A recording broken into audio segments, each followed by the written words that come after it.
I got here the Sony 70-200 f4G macro lens, and it's one of the most perfect telephoto lenses that you could own. I've taken it out for day-to-day shooting, using it for social media content, and especially B-roll for these YouTube videos. After all the time that I spent with it, this thing really surprised me. And you'll know exactly what I mean, because by the end of this video, you'll know how good this lens really is, and if it's meant for you as well. Or maybe perhaps why you may need to skip it. So what made me get this lens in the first place? Well, I needed a macro lens, not just for stills, but for video. A lens that could sort of do it all and handle 90% of what I needed for my day-to-day carry. If you're familiar with the Sony lens system, you'll know that there is a 90mm macro that has been pretty solid for years, but it's been 10 years since it was first released. It's a tighter focal length than this, and it doesn't always fit the kind of dynamic or even hybrid shooting that I do now. So when I heard that Sony made a zoom lens that was not only just for macro, but was also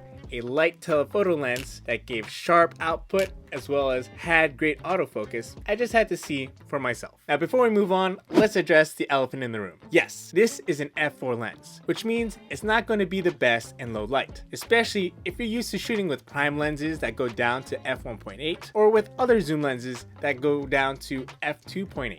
You're probably even thinking that f4, it's a deal breaker, right? Well, that was my hesitation as well. Here's the thing though, when you're able to control your light, especially for product setups, you really don't need f2.8 to get the job done. You can still feel like an alpha with f4. It'll just be Sony alpha. Later on in the video, I'll show you my exact lighting setup that I use to really bring out the most out of this lens to get pro and cinematic looking shots. But first, let me show you what it was like to use this lens in all natural light setting. This is where f4 is not a big deal. Whether it's early in the morning and you get inspired to show off your figurines in the elements, or it's towards the end of your day when you're out taking those walks at golden hour. You'll have plenty of light and even forget this lens is an f4. The bokeh is just beautiful, and the sharpness that you get from center to the edge is it's like McDonald's fries. And boy, I was loving it. As someone who enjoys taking portraits of family and friends, normally using a lens like this seems intimidating, as if you really zoom in too much. But in actuality,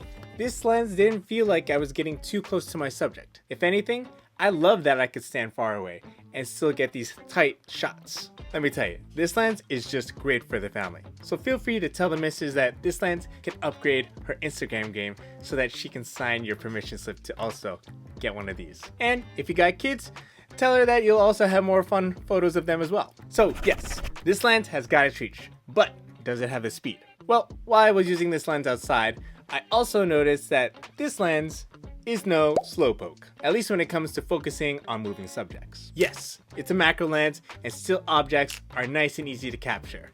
But when it comes to action shots, at least for pickleball, the tracking was also on point. As I kept using this setup, I wasn't sure if I was taking pro portraits or just real life photos anymore, just because of the quality that was coming out of this combo. I mean, look at it. Once I got my initial focus, there was no focus hunting back and forth. The focus was just locked on and I never felt like I was gonna miss my shot. One thing though that I love about this lens that I don't often experience with other telephoto lens is that this has Sony's optical steady shot. In other words, lens stabilization. Whether I was looking through my viewfinder or looking through the camera monitor, not only was my camera able to track focus on my subjects, but I was able to do it all smooth, like butter. Best of all, I never felt tired supporting this lens with my hands. Yes, it's got a premium metal build to it, but it's also light enough at 1.7 pounds or 794 grams, unlike its slightly heavier f2.8 version, at least the Mark II, which is at 2.3 pounds or 1,045 grams. But the thing that makes this extra special than the other ones that Sony offers is that it's much easier to pack in your camera bag, since the barrel extends out and in when you're going from 70 to 200 and vice versa, and all while staying weather sealed with rubber gaskets inside the barrel and right by the lens mount. Now, all these things are nice, but the main reason why I bought this lens was for the purpose of macro photography and videography. I do a lot of product shots and I like to get as close as I can get with other lenses, but it's never close enough when I want to capture the smallest of details. As much as I want to try to save money, yes, I've tried using a macro filter before, but the thing is, I'm not a fan of the softening edges. I've also tried more affordable macro lenses that I'll link you to by the end of this video, but they're mostly manual or just not great in autofocus. And as a solo creator, I need autofocus. With this lens at 70mm, we can get as close as 10 inches or 216mm to our subject, and when at 200mm, we can get as close as 16.5 inches or 420mm. When using this lens in a small bedroom studio, I appreciate being able to get close-ups, no matter what space is available to me. But the thing is, none of this really matters if you don't have the right kind of lighting setup to support this lens. To give you a better idea of what I mean, here are the photos that I got with this lens at church. The photos are noisier than I would like them to be straight out of camera because I'm pushing my ISO to like 6400 and higher just to get the kind of exposure that I want. I don't shoot with flash, and I rely heavily on the building's lights, mostly the floodlights at the front of the church to light my subjects. Yeah, I could try to bring in my own lights or flashes, but as much as possible, I'm not trying to take away from the worship experience of others just so that I could take some photos. So I just use what's available. If this was the only lens that I had to take photos in church, then I would just clean up the noise by using AI. But because this is not my only lens and I want to save on the time editing, I often just switch to my Sigma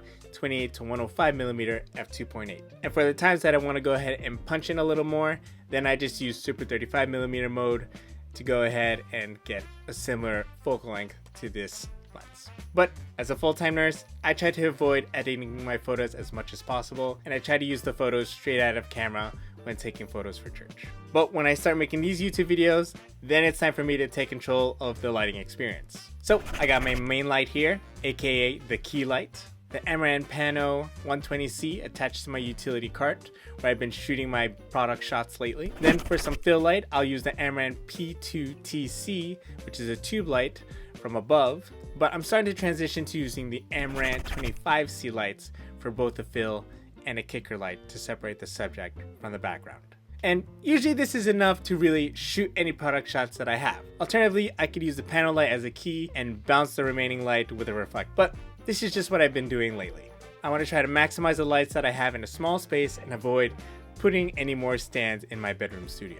As of this recording, this lens comes in at around $1,700, which isn't cheap, but considering it replaces both a solid telephoto lens and a true macro lens, it's a 2-in-1 value that starts to justify itself, especially if you're a creator who is in the middle or tries to consolidate their kit. So if you can't afford this, but still have to have your hands on a Sony macro lens, there is Sony's 90mm f2.8 macro for nearly $1,100 US new, or you could probably get it for around $600 to $800 used. It's got a lot of the same features as a 70 to 200mm with stabilization and all. Actually, one of my favorite features of that lens is that you can easily switch back and forth between manual mode and autofocus mode just by retracting the focus ring. But of course, you won't be zooming and the autofocus may not be as good for video. Alternatively, there's also the third-party macro option, the Sigma 105mm f2.8 DGDN macro, which is optically great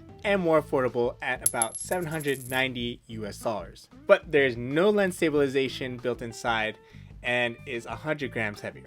And of course, if you're trying to get a 70 to 200mm lens, you'll still be able to get good images like any of them would, but you won't be able to shoot macro on them just like this. In the end, although this lens is not Sony's top-of-the-line G Master lens, this for sure still performs like one in almost every single way. And if you actually have a use for a telephoto range like this and have a desire for macro, this lens is just so good that any camera shooter can enjoy.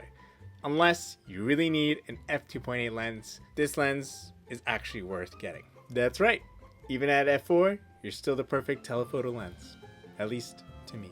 If you're still looking for more macro lenses or even more zoom on your lens, then check out either of these videos over here.